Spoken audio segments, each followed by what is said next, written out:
Muy buenas noches, bienvenidos. Nueva edición del Lado P. Todos los gobiernos están en marcha, ya están todas las medidas anunciadas, o por lo menos las primeras que, como siempre, en las primeras semanas de gobierno son muy intensas. Albino Aguirre, mucho para analizar. Fabián, ¿cómo te va? Buenas noches. Claro, ustedes también. Hoy desde el punto de vista de la gestión, particularmente de los temas que rebotan y mucho, es una caja de resonancia ciertamente muy grande la provincia de Buenos Aires, con grandes temas que se debaten por estas horas a nivel nacional y también en el ámbito de la provincia de Buenos Aires. Vamos a analizar la repercusión del anuncio del gobierno nacional relacionado con el tema retenciones y alguna otra cuestión vinculada con la producción, pero de las pymes, que es otro sector de los de la economía que ha sido fuertemente castigado en el último tiempo. Y las últimas semanas de la gestión anterior y las primeras de esta quedaron marcadas también por crisis y algún tipo de movimiento en las cárceles de la provincia de Buenos Aires, y el tema de la justicia, las cárceles, la situación de los presos, lo vamos a hablar ya mismo con nuestro primer invitado. Sí, claro, porque hubo un fallo contundente de la Corte Suprema de Justicia de la provincia de Buenos Aires. Te diría, Fabián, en el mismo sentido de planteos históricos que viene realizando nuestro invitado de esta noche, que es el Defensor General de Casación Penal de la provincia de Buenos Aires, el doctor Mario Coriolano. ¿Cómo le va, doctor? Buenas noches. Buenas noches, ¿cómo están ustedes? Gracias. Buenas noches, ¿qué tal? Bueno, podemos arrancar por esa parte que recién presentábamos, que tiene que ver con la resolución de la Corte. Imagino que si le pregunto si lo sorprendió, me va a decir que no. Y no. Porque, recordemos, la Corte determinó que no había que abusarse de las prisiones preventivas en la provincia de Buenos Aires. Eso pasa generalmente. Sí, y el resultado es el cuadro de situación que tenemos en la provincia, es decir, no haber cumplido con lo que marcan las leyes y la Constitución y los tratados internacionales nos llevó a un cuadro de deterioro institucional, como dice la Corte claramente en esta resolución, insostenible. Usted hizo un diagnóstico, usted recorre habitualmente por su rol, por su función. Hizo un diagnóstico, ¿por qué no nos cuenta básicamente los 3 o 4 pilares de esas conclusiones que ha obtenido? Sí, el cuadro de hacinamiento carcelario, que es alojar muchas más personas de las que el lugar permite, en una cárcel que tiene lugar para 500 personas, que haya 1.200, 1.500, produce toda una destrucción de la infraestructura para poder vivir. Las personas no tienen buena alimentación, no tienen remedio, no tienen agua potable, aireación, están expuestos a riesgos permanentes de morir, está en peligro su integridad física. Todo eso que venimos describiendo durante los últimos años en los informes que constatamos en las recorridas, es lo que ahora en un documento histórico el Tribunal de Casación Penal da a la luz, encomendado por la Corte, y por primera vez un órgano jurisdiccional provincial reconoce esta crisis humanitaria que veníamos señalando en los informes de la Defensoría de Pobres y también las organizaciones de la sociedad Doctor, civil. la superpoblación es un problema recurrente, histórico en la provincia de Buenos Aires, pero la verdad es que uno mira los números. Yo escuchaba por lo menos a los funcionarios, a los últimos, a los que dieron algún detalle en ese sentido, sin ir más lejos, el actual ministro de Justicia, Julio Alac, dijo 40.000, 49.000 o 50.000 presos alojados en 57 cárceles que tienen plazas para 23.000 personas, una cosa por el estilo. Eso, los números ya son suficientemente categóricos como para dimensionar el problema. Ahora, en el último tiempo, ese problema que, como decía, es histórico,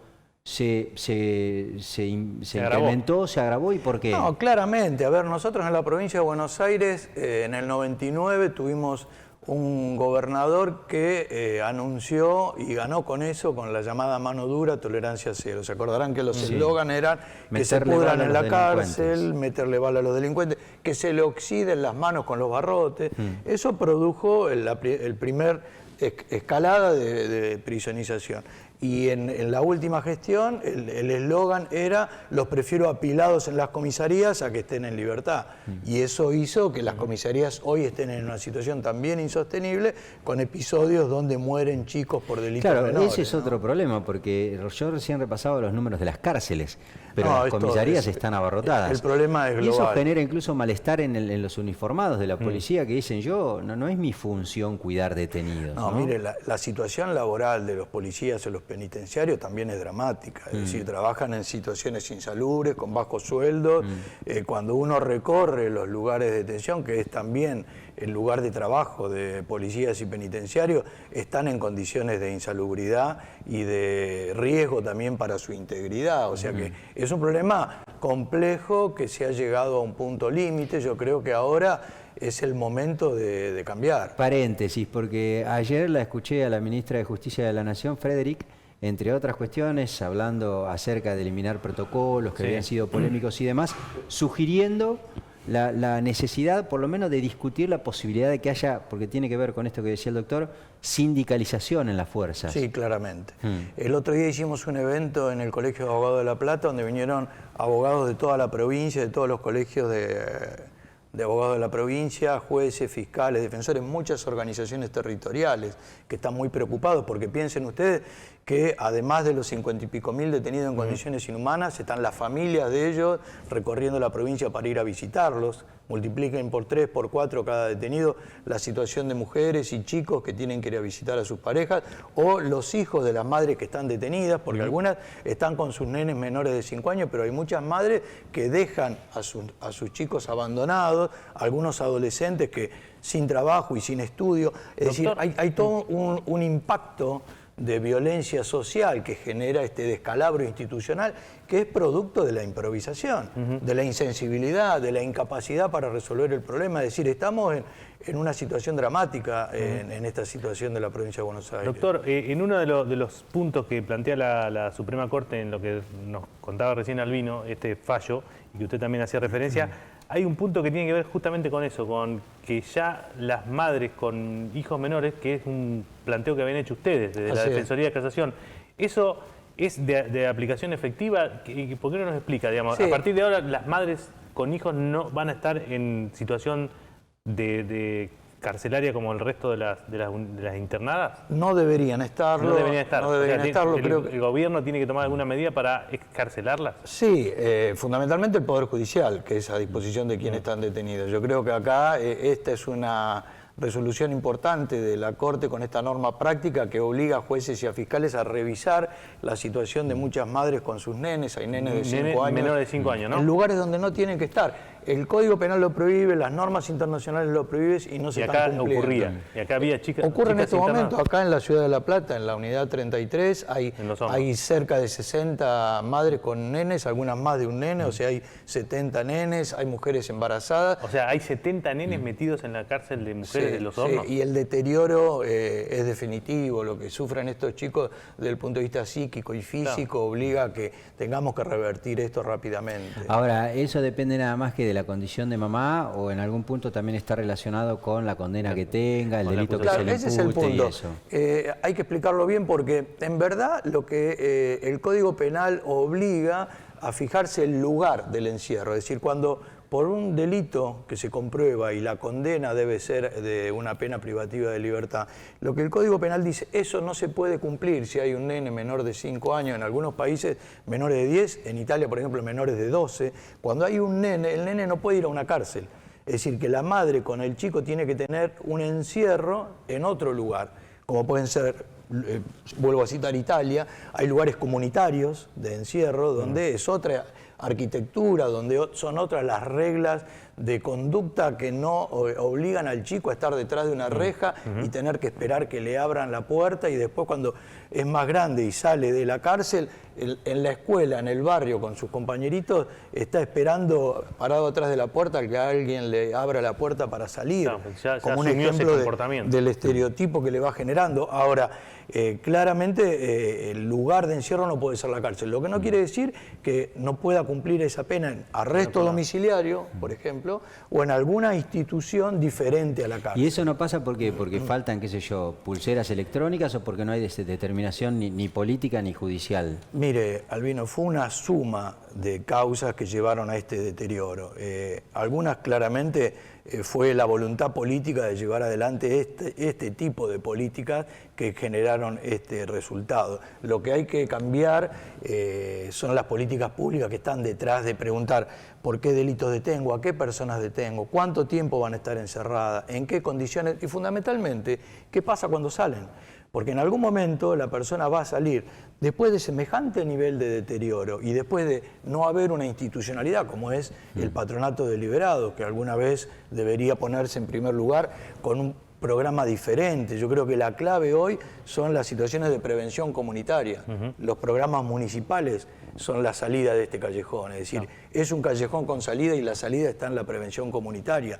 Hay que evitar que se cometan delitos y si se cometen delitos, no seguir con este salvajismo institucional, con el deterioro que producen estas condiciones de encierro de miles y miles de personas, el sufrimiento de su familia, y cuando salen no tienen expectativas ni posibilidades de la llamada reinserción social. Entonces me parece que esta convocatoria... Es el famoso que son fabricantes de las cárceles en lugar de resocializar, son fábricas de... Mire, hay una baronesa, Esther, una varona, que el título de su libro es "Las cárceles son fábricas de delincuentes". Entonces, me parece que hay que hacer las cosas bien, se vienen haciendo mal. Lo que pasa, doctor, perdón, tiene que ver con esto, Fabián. Digamos, hay medio como en la sociedad la convicción de que las cárceles son para castigo, ¿no? Básicamente todo el mundo cree eso. Hay como una sensación generalizada. Me parece que el cambio tiene que ser social, un poco más profundo. Hay como una convicción generalizada en la sociedad de que a los presos efectivamente se pudran en la cárcel. Digo, me parece que... Ahora está muy bien. Tomemos el título cambio social, ¿no? O el aspecto cultural, porque después está el aspecto normativo, la cuestión de las políticas públicas, las instituciones que tenemos que ver con esta cuestión, y la rutina o las conductas de todos los días, por señalar 5 niveles de análisis diferentes. Si uno se para en la cuestión cultural, en los valores que encierra la toma de decisión de políticas públicas, de normas, de la conducción de una institución, me estoy refiriendo a la judicatura, a las fiscalías, las defensorías públicas, la policía, los penitenciarios, el patronato deliberado, por marcar 6 instituciones diferentes, hay una situación institucional en la provincia de Buenos Aires que permitió llegar a este descalabro. Por ejemplo, no puede el Poder Judicial no ser autárquico. El Poder Judicial tiene que tener autarquía, tiene que tener su propio presupuesto y poder diseñar su propia política judicial. No puede haber una defensa pública que esté supeditada al fiscal. Es inimaginable lo que nos pasa en la provincia de Buenos Aires. Los defensores dependemos de un fiscal. Claro, están los dos de los dos lados del mostrador. Uno está... El que acusa, claro, pero el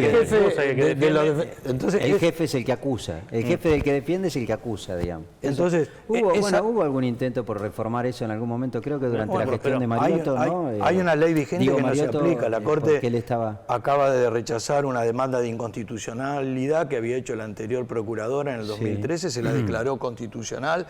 El actual procurador interpuso un recurso federal que todavía no está resuelto y junto a la falta de autarquía judicial... Es como que el procurador o los procuradores no quieren dejar, digamos, tener la defensa, ¿no? Pero me parece que vuelvo a usar la palabra que usa la Corte de la situación carcelaria, que la defensa pública no sea independiente y que dependa del fiscal es insostenible. A nivel nacional pasa como debe ocurrir, digamos. Claro, está separada la Procuración con los fiscales y la Defensoría General de la Nación, y en otras provincias también. Hay 10 provincias que todavía están en situación de provincia de Buenos Aires, pero en otras 15 ya hay independencia. Y permítanme señalar una tercera cuestión institucional junto a la falta de autarquía del Poder Judicial, la falta de independencia pública, es la falta del mecanismo provincial de prevención de tortura, que es una obligación incumplida de la provincia de Buenos Aires, que es precisamente un cuerpo de expertos que deben monitorear las cárceles y hacer informes. En Nación está en funcionamiento, en provincia de Buenos Aires no. Y ahora la Corte le recuerda y exhorta al Poder Legislativo a también poner en marcha este mecanismo de monitoreo. Porque, a ver, un poco con lo que usted me preguntaba al principio, todos los informes que se han venido haciendo en estos años, nosotros estamos revisando informes que hicimos en el 2002, 2005, 2010, con los mismos diagnósticos y las mismas medidas que ahora se están diciendo que hay que aplicar. Es porque el cambio tiene que ser social, pero también cultural. Tiene que haber una voluntad política de romper esta tendencia de políticas públicas que no están sirviendo para la seguridad ciudadana. Claro, porque si lo que se busca... porque si a todo esto con 25.000 presos pasaba lo mismo en los 2000. Con 50.000 pasa lo mismo. O sea, la seguridad y las cuestiones de seguridad pública ciudadana no se modifican, no varían, no mejoran. Hay una consigna que está aprobada a nivel mundial y es incontestable. El aumento de la tasa de prisonización, la mayor cantidad de detenidos, no disminuye la cantidad de delitos. Los países que han entendido esto y han reducido la cantidad de delitos y mejorado la violencia con otro tipo de medidas lo han logrado. Los que han apostado, como hacemos en la provincia de Buenos Aires, aumentar las tasas de prisionización que pasa en muchos países de nuestra región. Claro. Brasil, Sí. Chile, bueno, todos los países que tienen una alta tasa de prisionización cada vez están peor en términos de seguridad ciudadana. Por lo que decíamos hace un rato, salen más deteriorados y cuando salen además no tienen posibilidades de reinserción social. Coriolano, uno de los temas que se plantearon en esta reciente protesta en las cárceles, que alcanzó casi a 10.000 de los detenidos, tenía que ver con la creación de una mesa de diálogo que recientemente Kicillof y Alac anunciaron que se iba a conformar, creo que para esta semana o tal vez en los próximos días. ¿En qué consiste esa mesa de diálogo y ustedes van a intervenir? Y si es así, ¿qué es lo que puede llegar a resolverse ahí? Ustedes recordarán que en el 2005 hubo un fallo de la Corte Nacional que se dio a conocer como el caso Berbisky, porque el presidente del CELS eran los que habían interpuesto. En esa resolución, la Corte, entre otras medidas, le pidió a la provincia de Buenos Aires que ponga en marcha una mesa de diálogo. Esa mesa de diálogo se puso en marcha, sirvió, se lograron mejoras importantes, pero se discontinuó. Pero entonces, ahora 10 años... cosas que se deciden, se sugieren. Muchas, porque en esa mesa se sientan precisamente los responsables de estas instituciones. Las que mencionaba usted. Claro, que somos los que tenemos que dialogar y decir, a partir de un diagnóstico, que ahora hay un diagnóstico acordado, porque el diagnóstico ya acordar está... alguna solución en función al diagnóstico. ¿Qué solución se propone? Pero lo importante de esa mesa es que cada uno asume un compromiso y en la siguiente reunión tiene que informar si cumplió con el compromiso asumido. Yo creo que la clave de esta mesa va a ser asumir responsabilidades, rendición de cuenta, transparencia, indicadores de evaluación, para que nosotros podamos en 6 meses volver y decir, se hicieron estas medidas y sirvieron.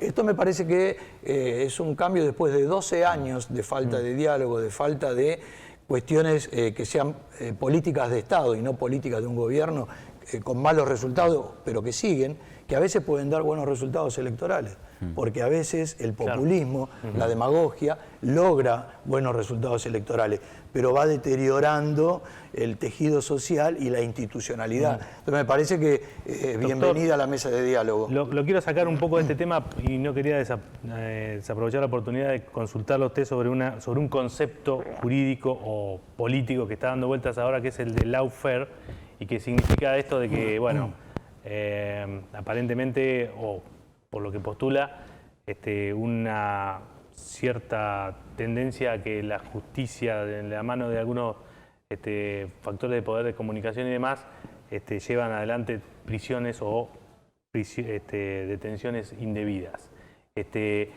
¿Hay lawfare en la Argentina? ¿Se aplica? ¿Usted cree en ese concepto? ¿Cómo está la situación en la provincia de Buenos Aires? Analizar el uso de la justicia para represalias por motivos políticos u otro tipo de situaciones, como pueden ser para detenidos injustamente, que se les pide una suma de dinero y si no quedan detenidos, lo que nosotros venimos mostrando en muchos casos, lo que llamamos los inocentes presos, son distintas formas de utilización de la justicia como mecanismos ilegales de persecución o represalia. A mí, lamentablemente, me inventaron una causa queriendo iniciar. ¿Quién lo denunció? El jefe del servicio penitenciario, y hubo una causa penal y un sumario administrativo que obviamente se cerraron porque no existía un delito, ¿y lo tampoco una falta administrativa, a raíz de haber ido a visitar a una detenida que fue víctima de torturas, una chica peruana que estaba postrada y que nos llegó la información y la fui a ver. Me dijeron que como además había ido a visitarla una periodista, yo había cometido el delito que no se sabía cuál era. Y así claramente fue una persecución como represalia por querer visibilizar una situación. Es decir, es el uso de la justicia para la venganza, o sea, digamos daño. que este concepto que le preguntaba Fabián y que es cierto, sobre el que se habla mucho por estas horas, también se hace al interior de la justicia. Sí, en definitiva es violar el debido proceso y las garantías, porque cualquiera sea la motivación por la cual se inicia una causa, siempre tiene que haber un hecho, tiene que haber pruebas, tiene que haber debido proceso, la persona imputada tiene que tener la posibilidad de defenderse. Ahora, cuando uno hace un análisis global del funcionamiento de las instituciones y ve que hay una serie reiterada de causas que están inspiradas en una persecución política o en una recaudación de dinero y los hechos no están probados, claro, las causas no se cierran. ¿Cuándo uno puede saber si el hecho realmente denunciado es verdad o no? ¿Cuándo? Es con la condena. Es decir, lo que nos faltan en, claro, en la provincia de Buenos Aires son condenas. Por eso que el preso preventivo, el preso sin condena, es un fenómeno que hemos ¿Qué naturalizado. porcentaje hay de detenidos en cárceles que no tienen ni siquiera condena? Siempre el promedio está entre 60 y 80%. Sí. En estos momentos está... No estamos hablando de condena firme, estamos hablando de ni siquiera que una sea condena de primera instancia. Claro. Bueno, la gestión anterior hablaba de 51%. Habría que ver... Con una, por lo menos con una condena, ¿no? Hay que ver las fuentes de información porque precisamente mucha información que se busca dar para tapar la realidad es lo que permitió que ahora, y porque los detenidos visibilizaron una situación, se estén conociendo cosas que no empezaron ayer, sino que venían con un blindaje mediático desde hacía ya varios años. ¿Y cuál es el plazo legal que tiene un juez para mantener con prisión preventiva a alguien que no tiene condena? Un plazo razonable. En 2 años máximo tendría que tener el juicio oral. Lo que pasa es que son plazos máximos y hoy nos encontramos con situaciones de muchos detenidos o detenidas que no deberían estar esperando el juicio en la cárcel, sino en otro tipo de encierro, claro, en otros lugares, ¿no? Puede ser un arresto domiciliario, un monitoreo electrónico. Turnos para un juicio oral de 2 o 3, 4 años, o sea que, digamos, no está desbordado también esa parte, ¿no?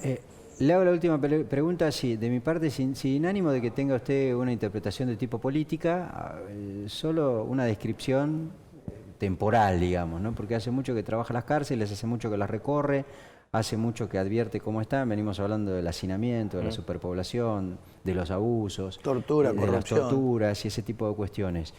Durante los últimos 4 años en la gestión de Vidal, todo ese problema que ya, justo es decirlo, venía desde antes en la provincia, ¿se agravó o se corrigió algo? No, a ver, con indicadores objetivos, la tasa de prisionización se disparó de una manera alarmante, lo dice el informe del Tribunal de Casación Penal, con datos objetivos de en los últimos 4 años, año tras año, están quedando más de 4.000 detenidos que antes no era la tasa de prisionización, lo dice ahora la resolución esta de la Corte, es decir, ha habido un deterioro del encierro en comisarías y cárceles en los últimos 4 años que agravó la situación, producto de las decisiones que hubo en materia de seguridad y política criminal, es decir, todo lo que significa la aplicación de la ley de desfederalización, lo vinculado con el tema de drogas, lo que tiene que ver con la violencia en los barrios pobres, lo que tiene que ver con los desalojos violentos y masivos. Hay todo un montón de cuestiones que han llevado a un uso del sistema penal para resolver problemas sociales o de salud que han perjudicado el cuadro de situación. Muy bien, Mario Coriolano, defensor general de Casación Penal de la provincia de Buenos Aires, muchísimas gracias por haber venido a charlar estos temas con nosotros. Gracias a ustedes. Gracias, doctor. Ya volvemos.